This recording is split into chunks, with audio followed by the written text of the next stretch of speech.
Hello and welcome to episode number 4. In this episode, we're going to try to focus on doing a little bit more building of the main house, well, the starter house. We're going to clean up a couple of areas amongst the village and the farm. We're going to make a couple of clean pathways and stairwells to kind of make it a bit smoother to kind of get around.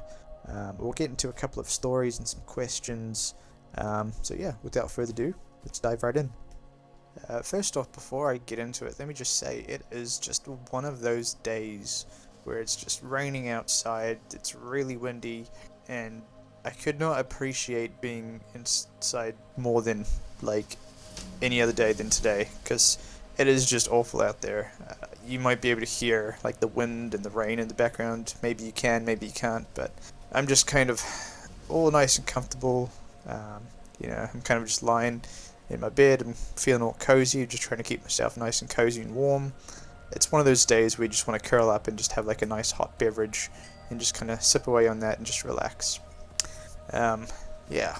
So cool. Question number 1. What's a small moment from your childhood that stuck with you for no reason? Yeah, I remember a childhood memory of I don't know if you guys, cause, I'm like a 90s kid, right? So when I was a kid, there was a movie that came out called Spy Kids, and I don't know if any of you guys have seen that movie, but like when I was a kid, I thought that was just like the coolest movie ever. Like, like kids with like these adult responsibilities of like being a spy, and they were really acrobatic, and they had all these cool gadgets and that kind of thing. And I just remember like watching that movie, and I was so consumed by it. I was just like, man, I want to be a spy, like I want to be undercover and go on all these like secret missions and stuff. So I used to like kind of like fantasize like as if I was a spy, and I used to like pretend to like every time I had to walk out like this doorway, like going out into the porch or into another room, I would like pretend to hit like this secret button on the wall, which would allow me to like enter my room or whatever. And like I don't know, man, but if I'm honest, I'm not gonna lie, those movies are pretty good. Like they did a pretty darn good job with those movies. Like I remember back in the day when we would go to those like DVD stores. Yeah, I'm really showing my age here, but we would go to like these DVD stores, and you would hire out like a movie. And I remember they had like these little stickers on them saying like, you can rent them out for like a week, and there were like certain deals that you could get, and I was only allowed to have like a certain deal. So I remember seeing this DVD, the Spy Kids one, and I'd seen the first one, and I knew that the second one came out, and I was so excited to see it. I was just like, oh man, like I waited for weeks for that sticker to change to the right one, to be the right deal, so I could, get out that specific DVD, because in my family we could all kind of choose a movie that we wanted to watch. So we each got like a pick of that, because it was pretty cheap. And yeah, like I have never been so patient in my life waiting for that movie to change stickers so I could like, end up watching it. And it was kind of cool though, because like I think one of the movie DVD staff members like could see that I'd always come into the store, and I'd be looking at this one specific thing, and I would just wait, and I'd pick up the DVD case, and I'd be looking at it, I'd be checking out the back, and I'd be reading the back of the DVD just to kind of get like a glimpse of like what it's going to be about and what kind of story to kind of prepare myself for. And then I think they like noticed that I kept like coming back to the same place and just picking up the same thing over and over and over, and I think they like overheard my parents talking like, oh, you can only get it if it's the pink sticker deal. So eventually the guys at the store were just like, you know what, don't worry, we'll just call it as if it's like that deal. Don't worry about it, just to kind of allow me to be able to see this movie. And I remember just being like so stoked, just like, yes, I can finally watch this movie. It did not disappoint, man. I thoroughly enjoyed it. It's like, about this like younger kid and his sister just doing all these spy missions and unraveling these like crazy adventures, and there's like some plot twists that it's just crazy, but they're actually pretty well done for the time, I think. Yeah, those were definitely some movies that I really enjoyed. I really liked the third one as well. That was pretty good. I think there's like a fourth one. I haven't seen it, to be honest. I don't know if it's any good. But yeah, maybe I just watch it for like the childhood nostalgia. But yeah, I just remember those movies just being awesome and just thoroughly enjoying it. Yeah, let's see, what else we got. Have you ever had a dream that felt more real than life? Yeah, I mean, I had this one dream. It was pretty weird. Like, I'm trying to keep this lighthearted and not like horror based or whatever. Like, I do have a lot of good dreams, but the ones that feel the most real, to be honest, like I've had dreams, where it's like I can control the dream, and like I'll fly around in the dream, and I've had some pretty good ones like that. There's actually a thing called lucid dreaming, and I thought it was like a total myth. And my friends were like, oh, you should try it. It actually like genuinely does work. And yeah, those ones are pretty cool. Like it's not something I try to do. Like it was like a kind of like once or twice off kind of deal.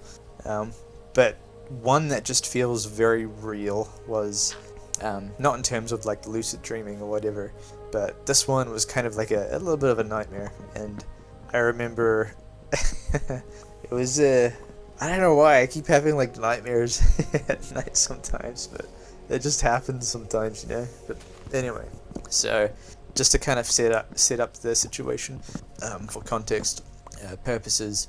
So I was just kind of thrown into this dream, and sometimes you can't really make any sense of why you're there. You're just there in that situation for some reason, because that's just how dreams work sometimes, right?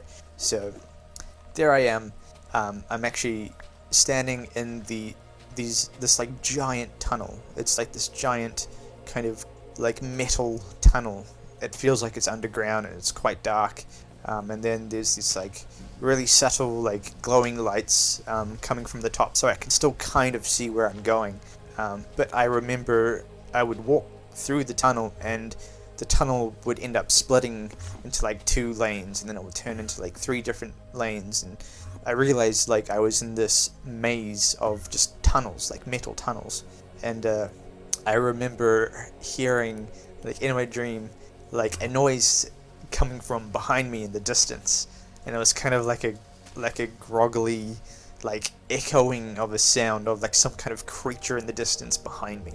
And I started to get pretty nervous in the dream, so I kind of started picking up the pace. I would walk, I guess with a sprint walk, but trying to like muffle my steps. But it was kind of useless because it's a metal tunnel, and it was causing like sound to echo through the tunnels, which with each step that I would take. So I was getting pretty nervous, and I could hear this groggling sound coming from the distance. So I picked up the pace, and then all of a sudden, like I would come to like this like T-junction or like a 3-way passage, when I was just like trying to figure out where to go, and I had this feeling of being lost. And I remember this groggling started turning into like more of like a growling, and more like a kind of like loud creature being disturbed from the distance. And it was like it could pick up on the sound that I was making with my footsteps through the metal tunnels, and it was like trying to figure out where I was. So I felt this like urgency to kind of just get out of the tunnels and just like try to escape. And I remember like it kept getting louder and louder, so I knew it was picking up on me and getting closer and closer and closer. So once again I picked up the pace, and I started running. And at this point I was just running for my life, and I was freaking out. I was like, there's got to be a way to get out of these tunnels, like there has to be a way out. And I remember just like sprinting through the tunnels and just thinking in my mind, like, if I just keep going to the tunnels that have a slight incline, because that means that I would be going up, and then hopefully I'll see some kind of sunlight eventually if I keep taking the ones that are slightly elevated going in the upwards direction, right? I was ignoring all the ones that were kind of slanting down and going further deep down into the thing. That was kind of like my theory of logic. And I remember this thing was getting incredibly loud, to the point where I could start to hear its footsteps, and it sounded like it was running on 4 legs, it had a very deep growl, and it was now in a sprint towards me. Like, it had locked onto me. It was almost like sure that it was going to find me, so I started sprinting. And I would just be choosing, like, alright, let's take the left tunnel, we need to go to the right, we need to go to the far right, okay, the center one is the most highest angled upwards direction to go, so we'll take that one. I was making these, like, split-second decisions, and eventually it sounded like it was right behind me, but I just couldn't turn around and look at what it was. I was too, like, afraid in the dream, and I remember it, like, seeing a glimpse of, like, brightness coming from, like, around one of the corners. It's like, oh, maybe that's the daylight, maybe that's the tunnel that leads to the exit. And I remember turning that corner, and this thing was, like, just about right on top of me, and I could actually end up seeing the light literally at the end of the tunnel, pun unintended, but yeah, I could see the light at the end of the tunnel, and I was sprinting, and this thing behind me just managed to, like, grab one of my legs, and I was, like, so close to seeing the end of the tunnel. And I remember just waking up, and the blankets were just in the air, and I just woke up, like, kicking, like, as if this, like, creature had caught me, and I was just trying to, like, kick this thing off me. And I just woke up, and I was just like, what the heck, man? That was wild.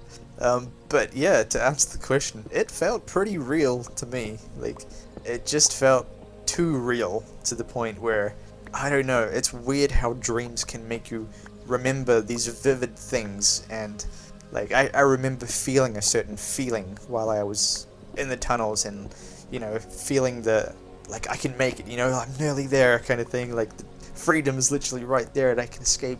But yeah, literally right before the end, it kind of, like, grabbed onto my foot or my leg or whatever, and yeah, I just woke up and blankets were just up in the air, and just causing a huge scene. And it wasn't really the best night of sleep, I tell you that, but yeah. It's definitely stuck with me, that one, I think. Yeah. Oh, so yeah, that's probably one of the dreams that felt a little bit too real, I think. And again, this could be because maybe I've been watching too many horror movies or playing too many horror games, and, you know, you kind of fill your mind with these things. You should expect, like, the result of that to end in that kind of way, I suppose. It just kind of makes sense. But yeah, in any case, we'll move on to the next one. So next question is, what's the weirdest coincidence that's ever happened to you? I actually don't really think I've got anything for that question, to be completely honest. So we'll go on to the next one. Here we go. Next question is, what's a lie you believed for way too long as a kid? Well, it wasn't really so much as a lie. It was more just like, I believed that a certain word was pronounced a certain way for way too long, and I should have realized that that's not how you pronounce that. But for years and upon years, I would just be saying this word in front of everyone, not having a single clue that I'm pronouncing this thing wrong. And I'm pretty embarrassed to admit that the word volleyball, with a V, as I'm now aware of, I believed it was, at the time, back in the day, I believed it was pronounced volleyball with a B, like B for boy kind of thing. And I don't even want to tell you how old I was when I realized that that was incorrect. I'm literally not even gonna tell you how old I was, like, until I realized that it was just way too late in life for me to, like, have any excuses whatsoever to, you know, have that's how you pronounce that word. It just, yeah, it's just embarrassing, man. Like, I think I was still, like, late high school. Heck, I might have even been out of high school and still had that in my mind, saying, like, oh, it's volleyball, not volleyball. But, like, no one told me, and no one corrected me, so for the longest time, I just thought that's just what it was, you know? Like, I just thought that's how it was pronounced. So, yeah, that's pretty embarrassing, to be completely honest. Let's see, what else do we have? Next one is, what's a time when something went way better than you expected? Um, the only thing that comes to mind is, I'm not too sure if I've already told this story, but I'll tell it anyway. So basically, I joined up at this music course thing, and I remember for one of the performance things, to get your grade for your music course performance thing, was we had to perform at a live bar, basically. So you practice your songs, and then near the end, you kind of have to perform like your performances that you've been working on, but there were like cameras there, and basically they film you, and afterwards you watch that footage back, and we kind of get our grade on our performance, and we can kind of watch back each individual one and kind of give some constructive feedback on that performance, right? So that was the whole setup of it, but I remember there was someone throwing a party at the end of that performance, and I just vividly remembered not having a way of getting there to the party. I didn't have any alcohol, I didn't have any instruments with me or whatever, but basically I got word of this party. In fact, there was like this girl, she's like, oh, we're all gonna go to my place, and we're kind of gonna do a bit of celebrating, and this is like a class of like maybe 20-30 people ish, so like literally like half the class was like going to this event, and yeah, it was just such an amazing time. Like I literally had no transport, and I managed to like find someone who was going there. They just offered to take me to this party, and I was like, oh, heck yeah, like I'm down, let's do it. I had like nothing to drink, and I remember this guy, he just bought a bunch of beer. He's like, don't worry, man, just go for it, just have some drinks, man, like we're here to celebrate, kind of thing.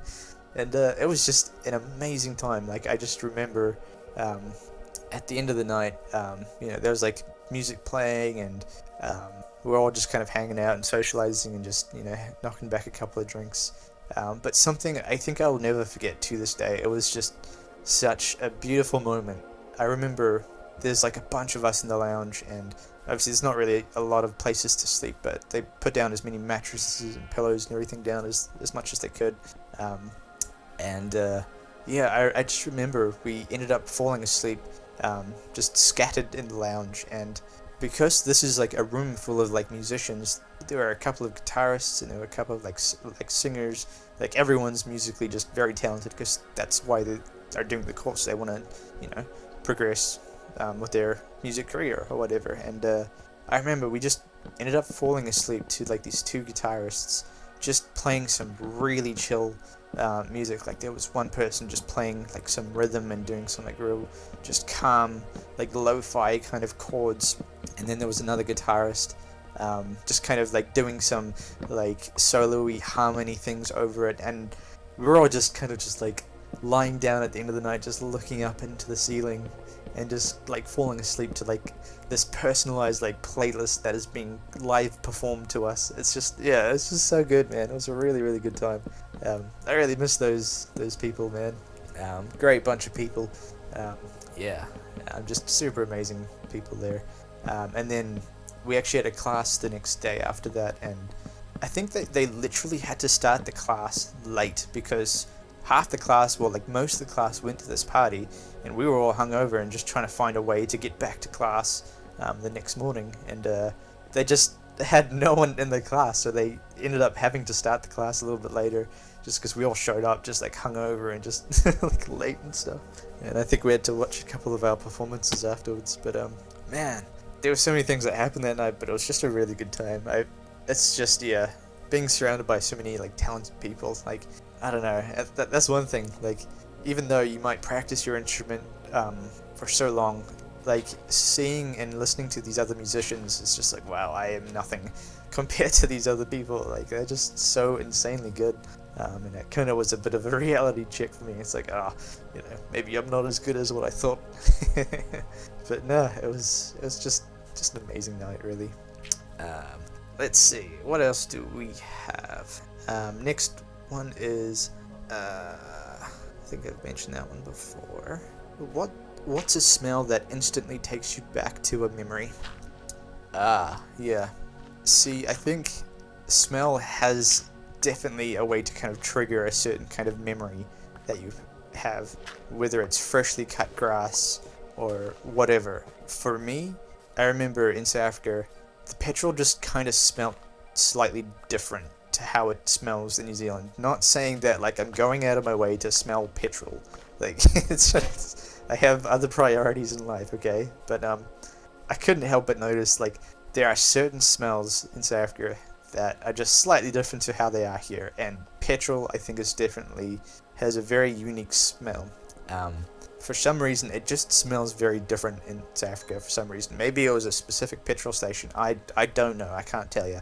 But I remember getting like a little bit of like a whiff of this smell at one of the gas stations the other day, and man, it just really threw me back into like this memory of being back in South Africa, because sometimes whenever we would pull up to the gas station, like my dad would sometimes get these things. It's like a South African sweet called fizzies, I think we called it, and it's basically just like a flat stick of just like candy, I guess is the best way to kind of explain it. And yeah, I just vividly remember every time, well, not every time, but occasionally if I'm lucky, I would get like a piece of candy. I think they were like really cheap candy that you could just pick up at the gas station. But man, those things are pretty good. Like I remember that being a very vivid experience. It's just like the smell and like the type of sweets linked with that smell, and just having that memory of like, oh, like I might get a piece of candy, like I might get one of those fizzy candies. But yeah, it's just so interesting how like a type of smell can trigger something that you thought was lost, but then it just kind of springs back into your mind. It's like, wow, I totally forgot about that. Yeah, there's got to be some kind of like interesting science behind that and like why that happens. Because yeah, I've got no no idea how that works, but it's kind of cool. I like it. Next question is, have you ever had a moment where you felt completely out of place?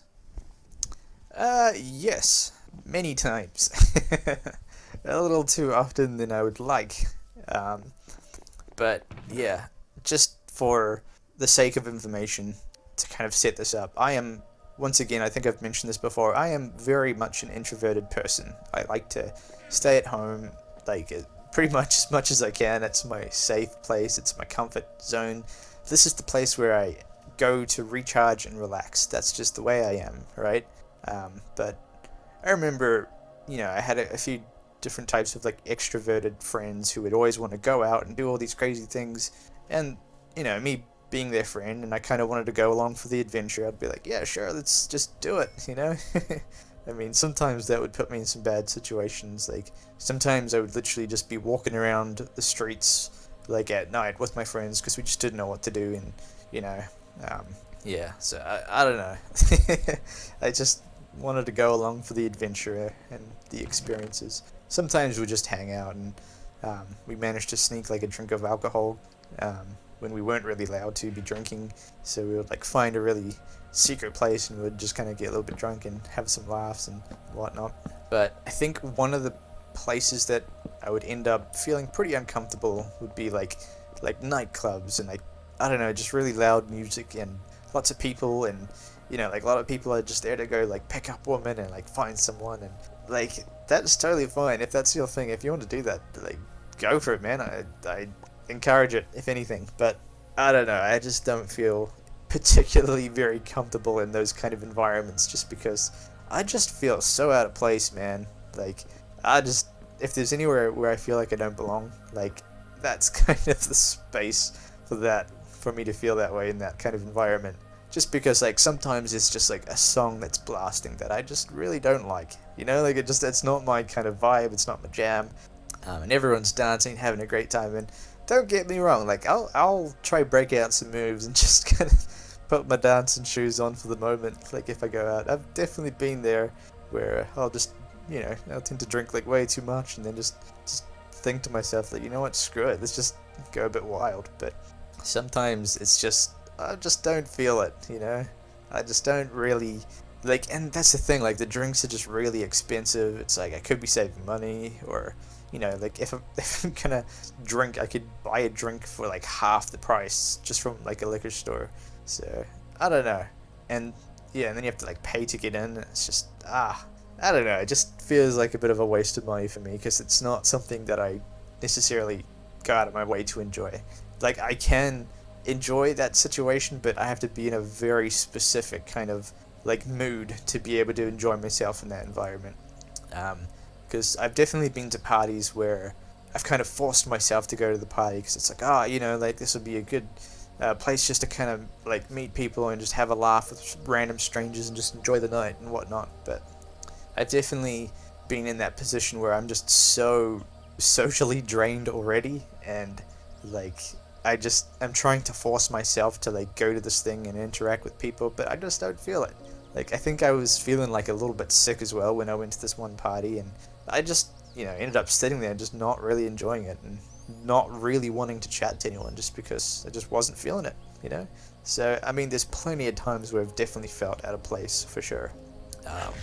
Yeah, especially when, like, I'm not feeling recharged and, like, my social battery's kind of running on empty. Yeah, for sure. 100%. 100%. Let's see. Dude, yeah. Okay, here's a good one. What's a sound that triggers a very specific memory for you? There's actually a really good one for that one. So I'll probably end it after this one, so we'll make this the last story, I think.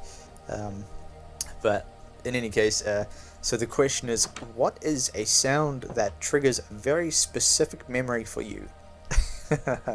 Okay, to anyone that has seen the movie Silent Hill, like the first one or the second one or whatever, you'll know what I'm talking about. And if you haven't seen that movie, I'm not gonna spoil it too much, hopefully.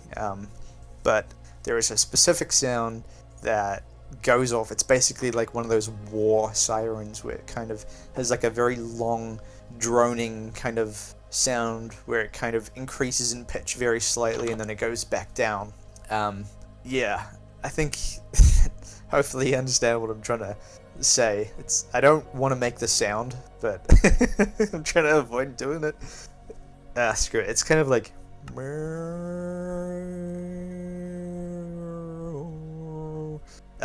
yeah, that's the sound. But yeah, people that have watched Silent Hill know exactly what I'm talking about. Whenever that sound comes on, it just triggers like the memory of like watching that movie where when that siren goes off, that's basically like it changing into nighttime in the movie. And I won't want to spoil it too much, but a lot of bad things just happen when that siren goes off and people panic because when that siren goes off, like people can die. People do die. Bad things happen. Bad things come out. I won't ruin it. There's a very specific character, and again, if you've seen this movie, you know exactly who I am talking about.